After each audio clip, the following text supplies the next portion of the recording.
back, people of God. Back again here with Lawson again for part 2. We want to come back because we want to go in depth about some of the things that he does in the church and some of the other aspects of his life as a young adult while he's following Christ. And we want to highlight some of the important things that we think as young adults, other young adults should know about the body of Christ and about church. So I want to start with the question asking you, well, first off, how your day been? It's been good. What about yours? It's been good. It's been good today. Real good service today. Yeah, we had a good service today. It was long, but it was a Black History program. And we had a good time. He actually participated in the Black History program. Tell us about what you did in the Black History program today. I did the Martin Luther King I Have a Dream speech. It was very good and it was very powerful. Yeah. Lawson is very active here in the church.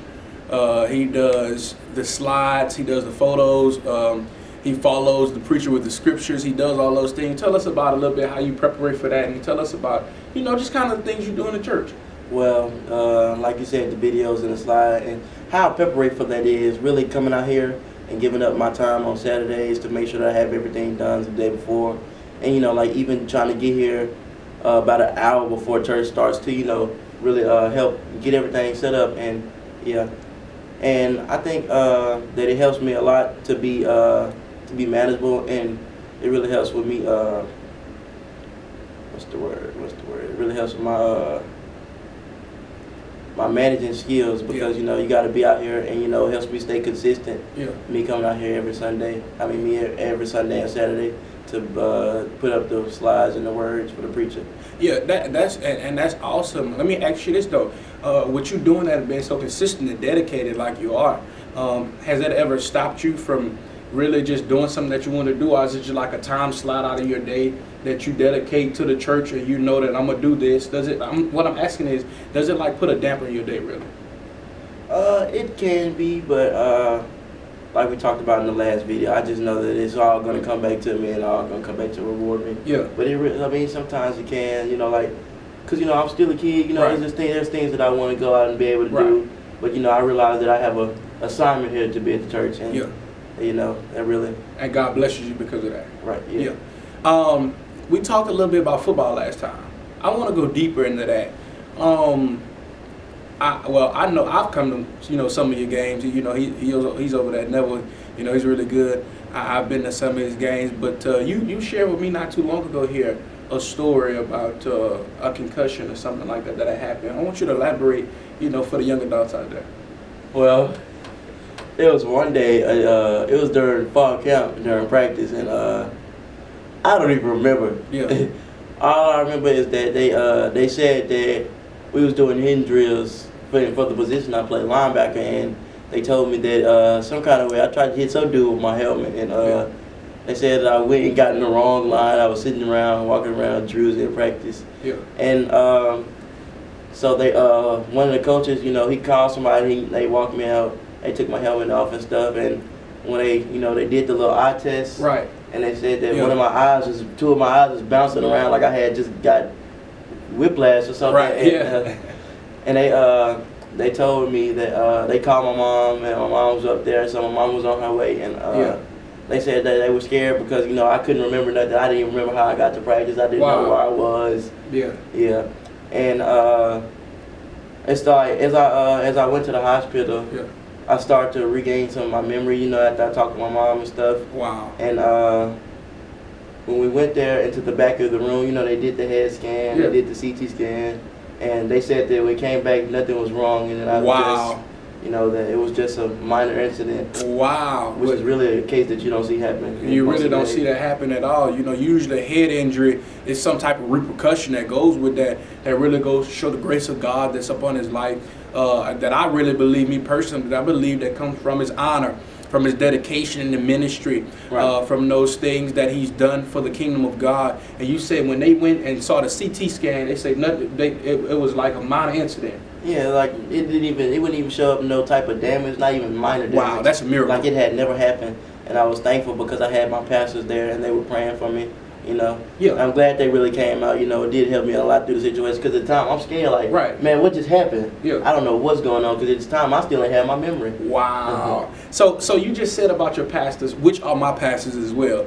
I want to ask, how is your relationship? I'm asking, but I really want you to elaborate to the young adults. How is your relationship with your pastors? Like, are they open people? Are they people you can talk to? Are they people that you can approach? How do you feel in regards to your relationship with them? I feel like my relationship with the pastors are one-on-one, like a very, very one-on-one.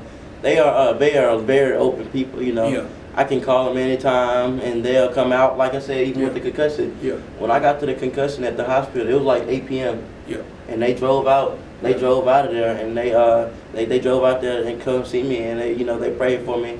It's very one-on-one. I can talk to Bishop and Apostle about things. You know, if I have something going on, they let me know that I can always call them, and they really do try their best to take care of me and help my mom out with some things, and I'm really grateful for them. Yeah.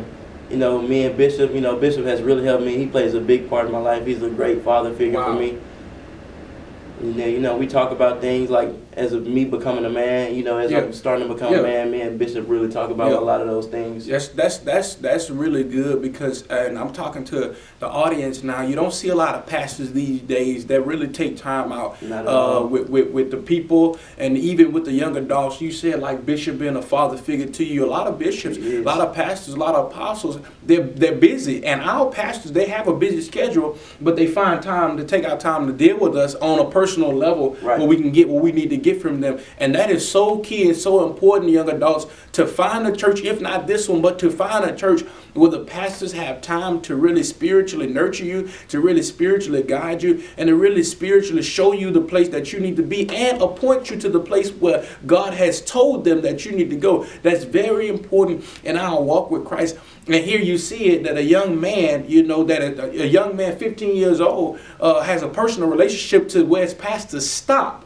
to go see him when he's at the hospital. And even like you said, even though it was a minor incident, they still came out and saw about him. So that's something that you go to show dedication. It shows love, and it shows a sense of awareness in regards to the sheep of the house. And me personally, I'm appreciative of that, and I'm pretty sure he's appreciative of that as well. Go ahead. Because like the times that me and Bishop, if Bishop saw me at the church, and it's been a few hours since I ate, he'll take me down the street, and we'll go get some fofofos, or sometimes we'll get partners or canes. He's very nice and loving. Yeah. You say he take you out to eat? Yeah, I like to eat. Yeah, he don't take me out to eat. No, I'm just playing. He do take me out to eat. No, but once again, just showing young people, it's very important that you find that person in your life that can really, mentor you, really keep it real. And I would say, our Bishop and Apostle keeps it very real with us. Don't you think? Yes, they do. It's been times that, I can ask them about something, even like hard questions like, like what should I do? This should I do this? And they always gonna give you their honest opinion. They're not gonna sugarcoat nothing, and that's one of the things I really like about them. Yeah. So here we have it again. Brought you back, part 2. Lawson. He is, dear to my heart. He's dear to the church's heart. He's very disciplined, consistent here, and we appreciate all that he does for the church. Now we are about to close this one out. You got anything else left you want to tell us about? I had a good time. Thank you for coming. Thank you for inviting me back. Yeah. So we're happy. We'll definitely have you back again. So we want to thank you for joining us. We are at 1201 Stubbs Avenue in Monroe, Louisiana. And as a young adult, we want you to join us here at the House of the Lord at 10 a.m. every Sunday morning. That's at 10 a.m. every Sunday morning. We look forward to seeing you, and we'll see you next Thursday.